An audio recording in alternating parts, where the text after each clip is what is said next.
Welcome to another Biota recording. I know, just hot on the heels of the last one, I had to get in contact with Jeffrey Ventrella. Hello, Jeffrey.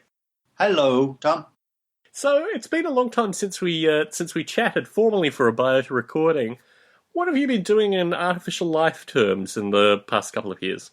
Oh, in terms of artificial life, let's see. Nothing like absolutely. Well, I guess there are a couple of things that might be sort of in that realm. The two would be I took a little sort of virtual pet called the bird, what's now called Peck Peck, as in a pecking bird. And a friend of mine helped me get it up on the iPad, and you can search it online. Peck Peck. It's a little 99-cent iPad app, and I hesitate to to invite your listeners to try it out because the AI is not very good. It's kind of fun to play with for 5-10 minutes. Maybe 5 minutes, but I'm about to add a little more AI to it so that it's got some more behavior and a little bit of potential for gameplay. But that's something, and I'm going to be doing a little bit more work on that soon. Besides that, there's a book that I've been working on about fractal curves, and I've written a genetic algorithm to help search for space-filling fractal curves. So there's a little genetic algorithm work there, just kind of a recasting of some of the GA work that I had done before for the purpose of looking for fractal curves. So when we last talked, and in fact I know this for a fact because you're one of the featured folk in the Artificial Life Conversations book, which, yes, folks, will be coming out relatively shortly. I have probably only about 15 more pages to edit before I get out the final draft to people, so I haven't dropped the ball on that. But I remember in our last conversation for that, which appears in the book, we were talking about gene pool for the iPad. Has there been any progress on that? I don't remember what we talked about or when we talked about it, but a friend of mine who I worked with at Linden Lab offered to port gene pool over to the iPad, and basically what he did was he just took my code and he replaced one part of it with kind of Apple specific Objective-C code to make it run. So I wouldn't describe it as a native iPad application. It runs on the iPad fairly slowly, but there is in the works an idea to make it native, to get it to be running really fast and to use some of the features of the iPad. But you can get GenePool for the iPad. It's called SwimBots because someone else made something called GenePool on the iPad. So if you just look up SwimBots, you can search around. You can probably find it, and it's free actually. Oh, wonderful, wonderful! Yeah, you should give it a try if you've got an iPad. Definitely. Yeah, it was a no-brainer putting it on the iPad because certainly the interface just lends itself very heavily to the kinds of stuff that you were doing there. Yeah. So, any thoughts about making it open source? No thoughts at the moment. No, I guess I'm still where we've been in the last, I don't know, so many years. Haven't really made any progress on that. So I was on SourceForge recently, and I found Melody Ball once again. Ah. Did you receive any feedback on Melody Ball?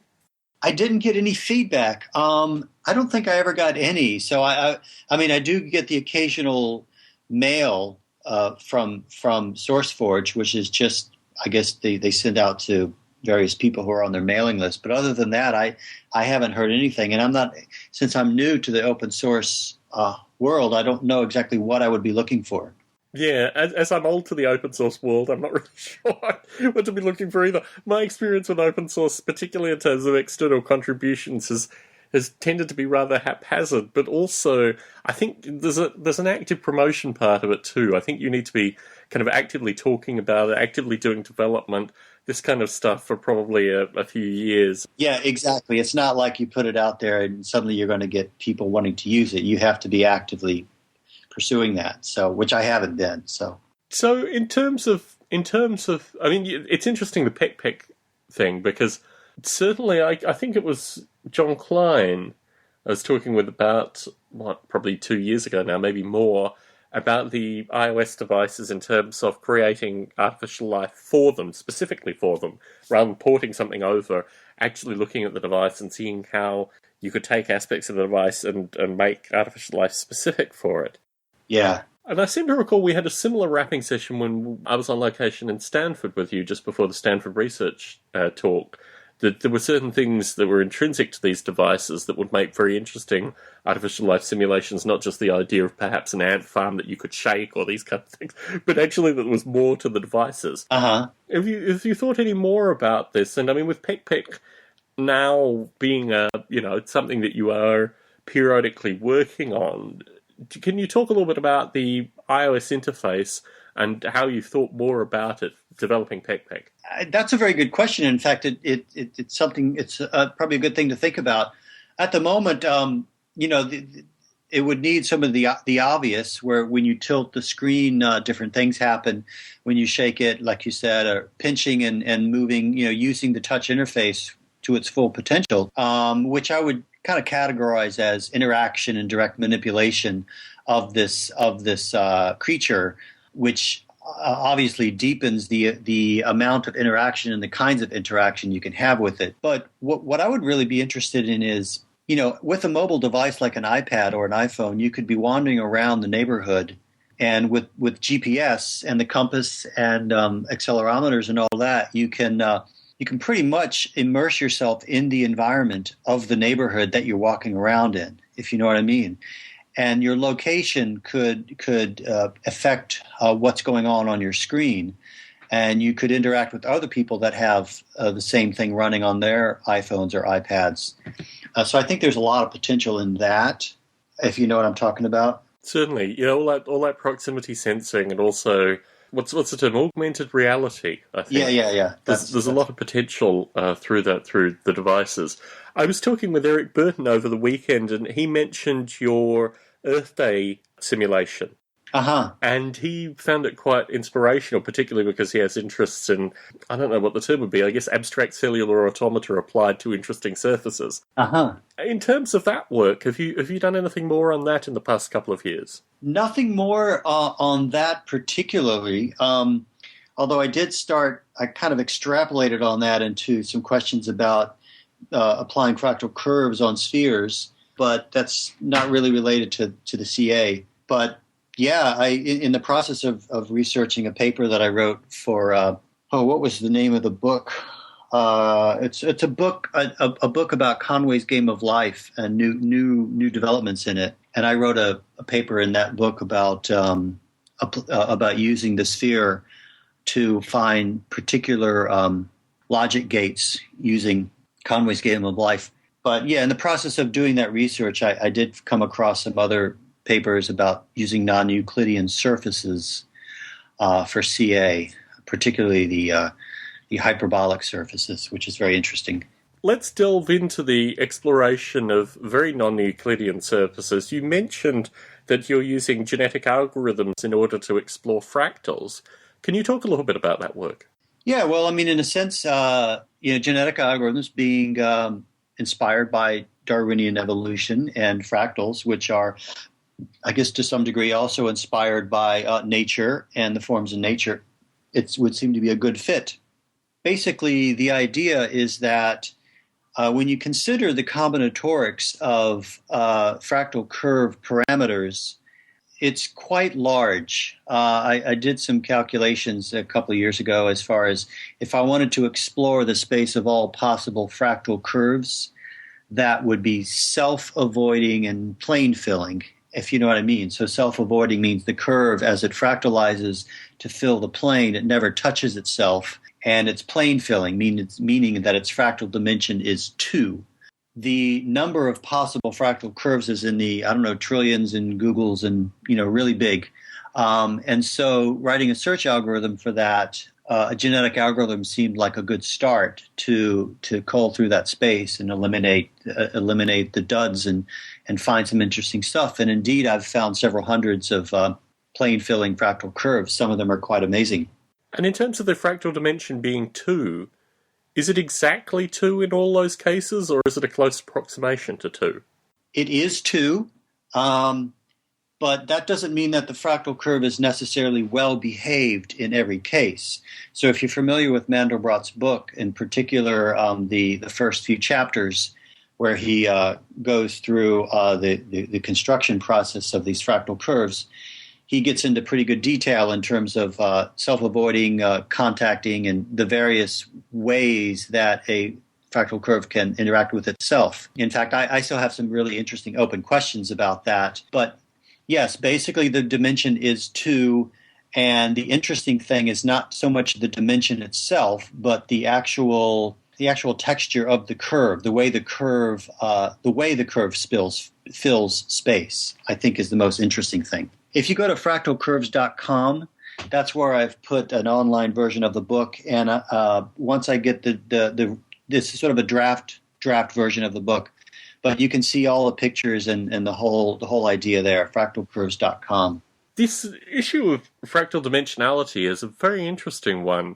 Yeah. I wrote a couple of, maybe 3 chapters ago in one of these Seckbach, Gordon et al. Books associated with the fractal dimensionality of life, and that you could actually calculate the fractal dimensionality of living systems as a means of using it for analysis. So, you have a camera looking at various things that are floating past, and the underlying life structures have a fractal dimension to them, which seems to be very similar to some of the fractal gallery elements that you're finding. But the number that I found was not 2 exactly, but there was close approximations to it, which I think is very interesting in the stuff that you're seeing. In fact, there's almost an artificiality to some of the fractals that you're finding, but you are, okay. So if you go further down, okay, so you are basically coming to the same observation through completely different means. The observation that you can take a living system, you can establish a fractal dimensionality associated with that living system, and then, it's reproducible. Although, the pot noodles is an interesting one. I'll need to think on that, the kind of ramen noodles. Where you saw the ramen noodles. No, so that's definitely not living, but could approximate various fractal dimensions. Interesting, interesting. You may have found some curious counterexamples. This is the thing that I love about writing a book, because, you start writing the book, and as you get deeper into it, and, this is a process that takes, years, more than a year. All of these new branches and ideas and tangents kind of come out of it, and sometimes those tangents blow up into big parts of the whole idea, of the whole thesis. And so, in fact, recently I've been finding out that there's a direct correlation to tiling, and there's the whole science of tiling, and the geometry of tiling is directly related to plane filling fractal curves. And so they're called fractiles or reptiles, repeating tiles, and the process of fractalizing them is what Mandelbrot called pur tiling, pur as in perfume, to fill with fumes. So just the metaphors, that color the language is really fun, and it just sort of provokes all these ideas. So it's to me it's an endless subject. So it's interesting because this fractal book is being published on Lulu, which I think is an idea that I may have first set in your thinking. You may have, yeah. Very nice. Well, this is exactly the kind of stuff that I wanted to see happen. Yeah, well, I mean, what I'm doing is the few books that I've done so far in the past few years, and I expect to continue that. I have self-published and put them on Lulu. One of them was taken up by ETC Press out in Carnegie Mellon. But what I do is I want to prototype the book and get it to function as a book. But this book in particular, I do plan to pitch it to some publishers and see if I can get a coffee table book out of it, or something that would be, interesting to the general reader who likes to look at amazing pictures of fractals and maybe learn a little bit of math in the process. Yes, I remember the divisor drips and square root waves book. In particular. In fact, I think that may have been your first one that I picked up a copy of and went through quite thoroughly, pen in hand, making a series of notes in the margin. Yeah, you made some good points, good advice on some of the ideas in the book. Well, I'm going to have to buy your other ones then and do similar damage to them, because this sounds absolutely wonderful. This is exactly the embodiment of what I wanted folks to do. And I mean, I've talked to a number of people, but none of them have have grasped the idea and run with it as heavily as you have. So hats off, Jeffrey. This is wonderful. Oh, thank you. Yeah, it's. I guess if you have an obsession, you may as well make a product out of it. This is a point of kind of continuous discussion. I mean, particularly you were talking, well, actually we didn't talk specifically, but you've been relatively active in YouTube in terms of putting some of your work on YouTube as well. And there is a growing artificial life YouTube movement, and I put to some of them that they should consider academic publication. Uh-huh. And I've gotten mixed feedback, but the general consensus is academic publication is so 19th century. My feedback to that is it is true. Academia in large part is, one of the last truly monastic professions. Unfortunately, they will not be converted within our living, generation, and probably not 4 generations at least to come. But I do think there is some benefit in condensing ideas in a written form as well. It could just be that I'm on the same Kool-Aid. But I do think there's some benefit there, and I have advocated quite strongly that in many of their cases, it's a matter of just gathering together 30 or 40 text files and, 100 or so blog entries and just scrubbing it up a little bit and then putting it out in this form. Yeah. No, this really is wonderful. This really is wonderful. Cool, yeah. I've been having a good time with it. And in terms of direct feedback, I mean, you mentioned one of the books has been picked up for publication. Which one was that specifically? The book is called Virtual Body Language, and it's basically takes the 10 years that I've spent in virtual world companies, starting with There.com and then Linden Lab, and then followed by various research projects up in Vancouver related to virtual worlds, particularly avatars and avatar expression and body language. And what that book does is sort of takes the theme of how do you make avatars that provide puppeteered expression of what you're trying to communicate in the virtual world, and takes that idea and extends it to a larger class of things. How does nonverbal communication manifest itself on the internet? And we have plenty of examples of verbal communication manifested on the internet with text and email and so on and so forth. Nonverbal is different, and I don't actually include Skype and video in this category, because that's really kind of an extension of telephone with a visual aspect. I'm thinking more in terms of avatars and sort of synthetic visuals. At any rate, it's I'm already getting a little bit too deep into the nuances of the book. But again, if you go to virtualbodylanguage.com, you can find that book. And there are free online chapters at ETC Press.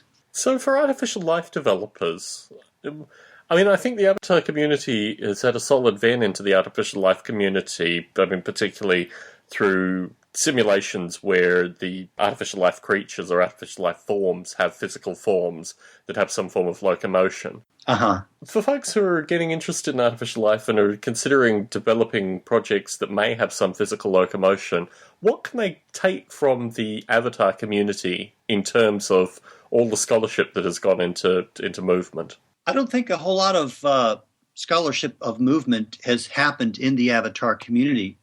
I think that, in fact, one of the premises of the book is that the avatar development in a lot of these virtual worlds has been lacking in terms of the expressive movement that one would expect for a puppet for someone's expression. There has certainly been a lot of research in movement and in spontaneous movement and the different hierarchical aspects of how creatures and people move, with all the different hierarchical puppeteering aspects of that. But I don't think a whole lot of that scholarship has gone on in the virtual worlds industry. And that was one reason I wrote the book, to try to make that connection. So I guess the avatar community, as it may fringe into the artificial life community, also moves into game development, for example.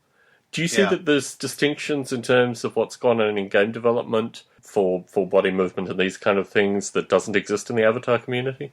Perhaps a bit more in game development, simply because games encompass such a larger class of things and kinds of activities and kinds of creatures. Maybe I shouldn't say that, because virtual worlds, there's quite a blur between what is a virtual world and what is a game.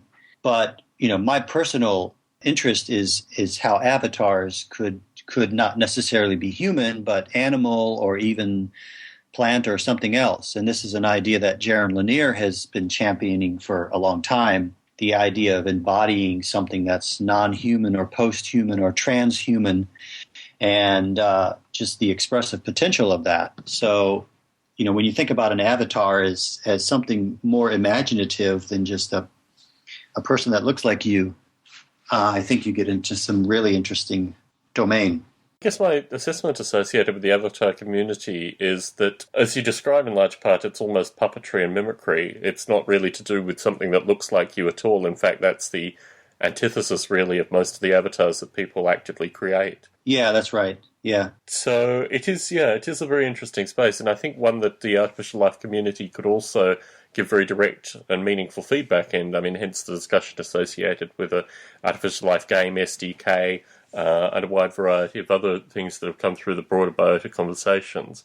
But yeah, it is a very interesting area, and certainly I'm looking forward to reading your book with a view that you've had a decade plus worth of trench insight into this kind of stuff, and I'm sure there's plenty of stuff to be learned.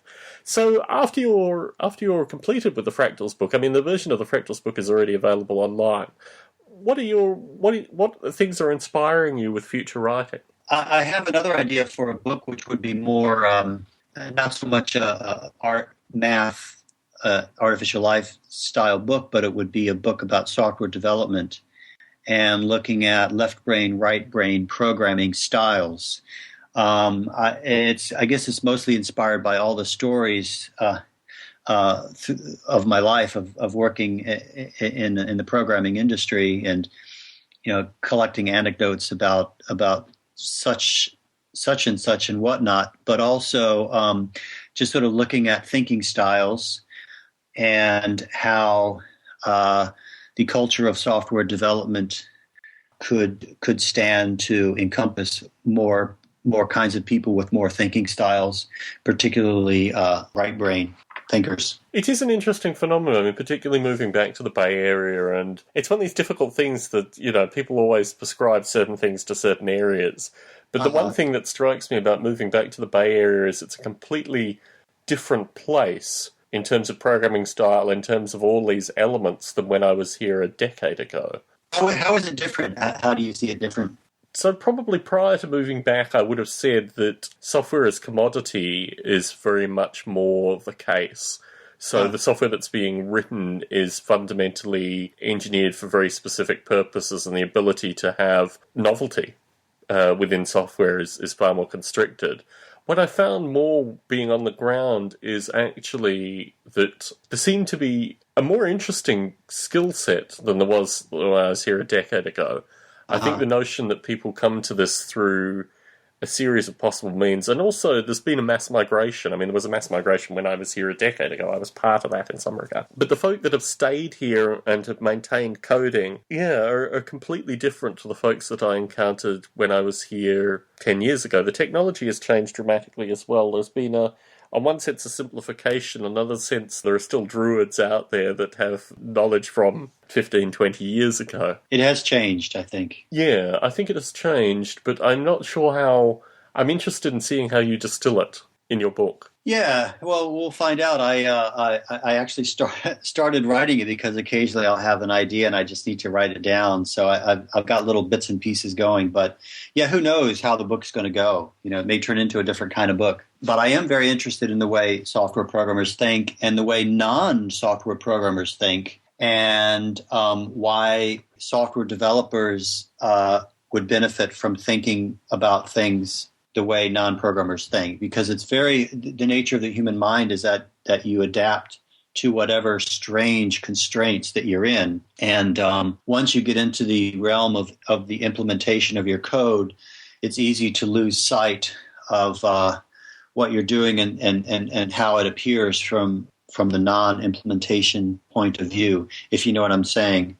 And there's this in and out kind of process that I think programmers are advised to do, and that is to move into the particular crevices of your code and then back out again to a very broad view of it.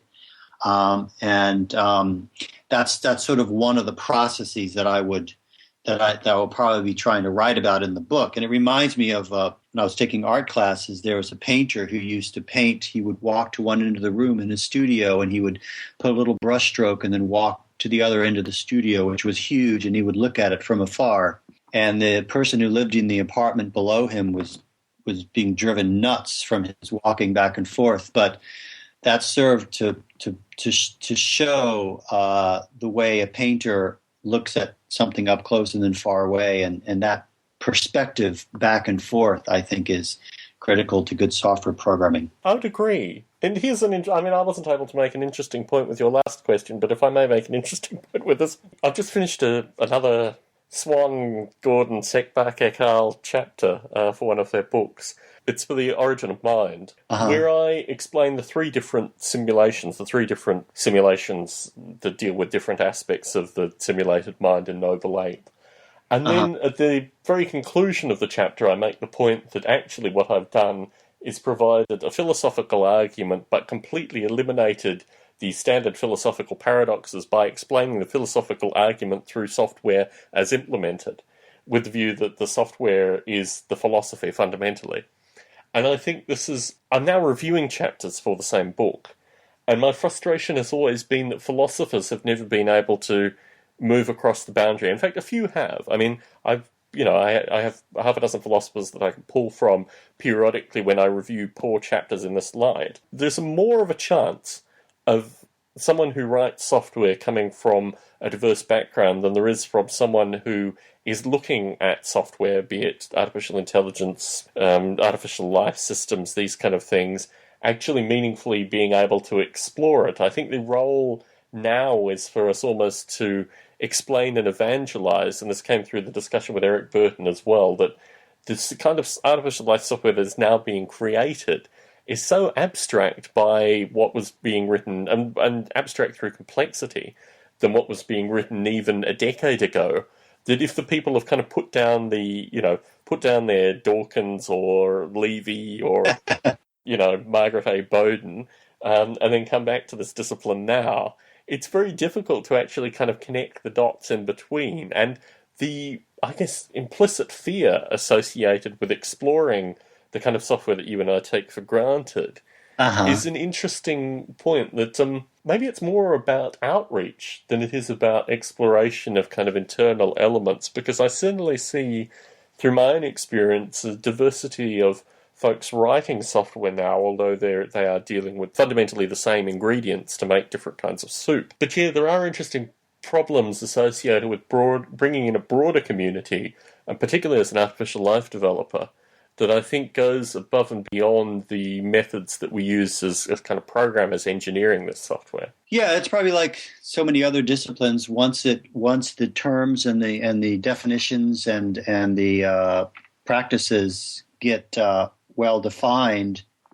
then it starts to lose some of the imagination, and it's harder to pull it out of its well defined box. I think that's one of the beauties of artificial life, that basically it has continued to avoid definition in some, well, not that it's continued to avoid definition, that the definition, as it's included more and more different kinds of software and different approaches, has grown. I mean, artificial life as a term, late 80s, is very different to artificial life as it is now, although Langton's seed of life as it could be gives the ability actually to fill what is being seen now in artificial life software terms.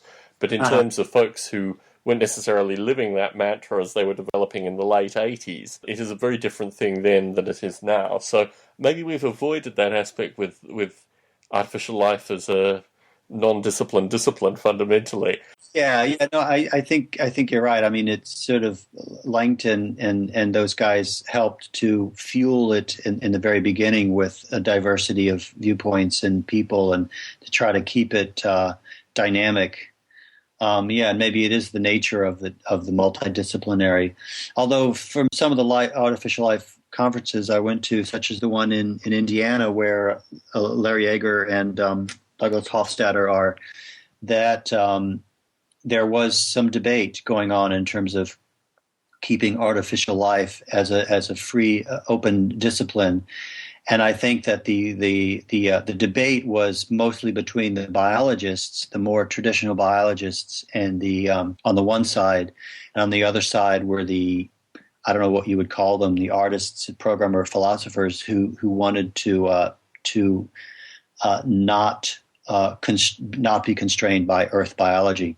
And I think that's a very interesting debate. And perhaps that debate is part of the inherent conflict in artificial life, which is we have Earth as our example. We don't have any other examples, but we are trying to abstract the idea of life.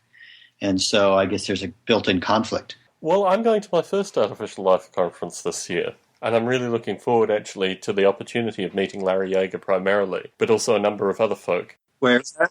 It's at Michigan this year. Uh-huh. So, no, I'm really looking forward to meeting a wide variety of folk that I've only ever spoken to through these podcasts. As with my day spent with you, it's I'm hoping I can spend enough quality time with these people. I'm also giving 2 panels on first, artificial life in industry, and secondly, the teaching of artificial life for industry. And the International Society has made me the chair of their industry liaison special interest group. So I have all this additional responsibility, which I guess just basically means gathering people together to tell war stories.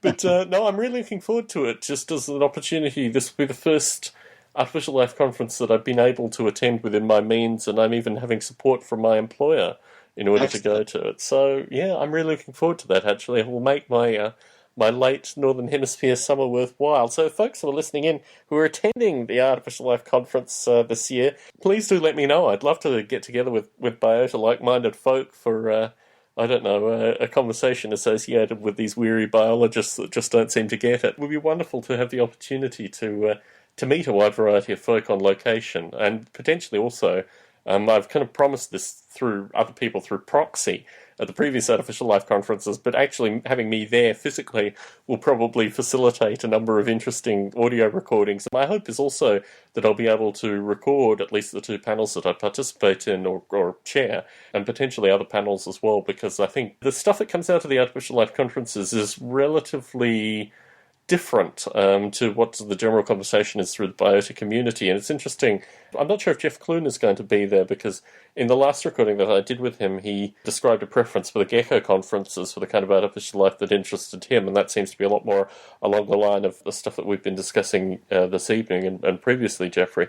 But yeah, my hope is, because it's his alma mater, that Jeff Clune will return to Michigan this year, and I'll be able to meet him as well. I'm sorry, Jeff who? Jeff Clune. He's also going to appear in the Artificial Life Conversations. He's a relatively recent graduate who came through, Michigan initially, and I want to say he's at Cornell now. I'm probably getting that totally wrong. Either Cornell or Yale. I'm probably confusing him with someone else. But anyway, so he came through the kind of Vita program, and his stuff actually is relatively sympathetic to your exploration of fractals. He has an interesting kind of fractal symmetry argument that I used in the same chapter that I discussed the fractals in as well, in terms of searching for life through these patterns. So, yeah, Jeff is an interesting guy. He talks very quickly, which is a quality that I really like for Biota podcasts. You get this heavy density of text that you have to re-listen to, or heavy wordage that you have to re-listen to, but it's all on point and the flow is all there, so he's wonderful to listen to as well from that perspective too. And so, yeah, no, he's certainly someone to keep track of. His stuff has also created physical. He's basically used genetic algorithms to create physical walkers, robotic walkers.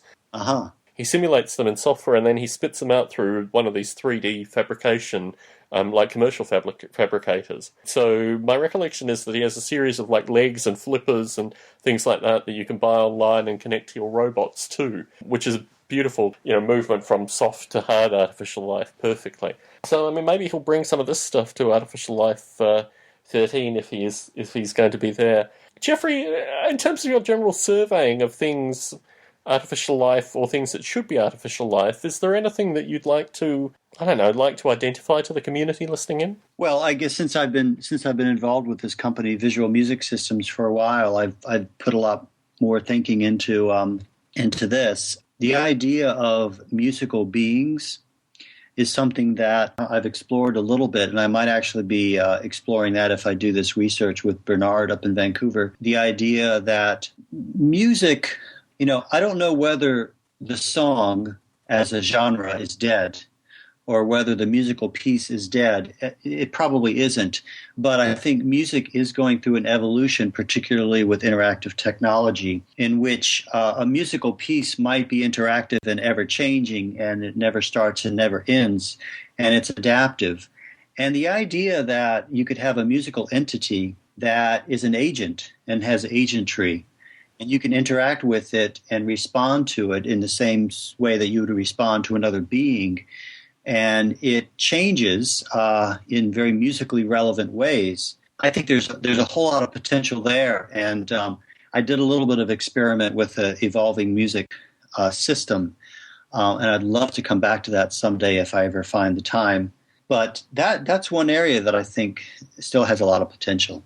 It's something that occurred to me when you passed on the Melody Ball source for it to go open source, that there would be a really quite interesting feedback loop within that. And I remember you had some software that had some kind of brass instrument that was basically being fed music for direct listener feedback. Do you remember that software? Yeah. It's I call it the musical gene pool, and there have been several evolutionary music systems that have been developed in experimental ways. And I think, in fact, Brian Eno was one of the people that was kind of playing around with this area and popularizing the idea of generative music. The idea that it could be evolutionary and adaptive and have intelligence and agentry in a big way, as like an AI system, I think could give it a lot more potential. Very interesting. Well, Jeffrey, it's always a pleasure to be able to rap with you. Hopefully our next rapping session will occur on location somewhere where we could both be in each other's presence. That would be great, yeah. One of the benefits of actually living, well, I guess, 60, maybe 70 miles away from you, is that we could actually get together at some stage. And I do certainly like your part of the world, and as summer is coming, there are probably more incentives to get up there one weekend. Oh, absolutely. And also so our respective spouses can meet each other. I don't think our respective pets will be able to meet each other yet, but... Okay, yeah. I think Otto would get along with your cat, but who knows? Well, yes, who knows? To be determined in the future. Jeffrey, it's been an absolute pleasure. Thank you once again for the opportunity to chat on a Biota podcast. Great. Thank you, Tom.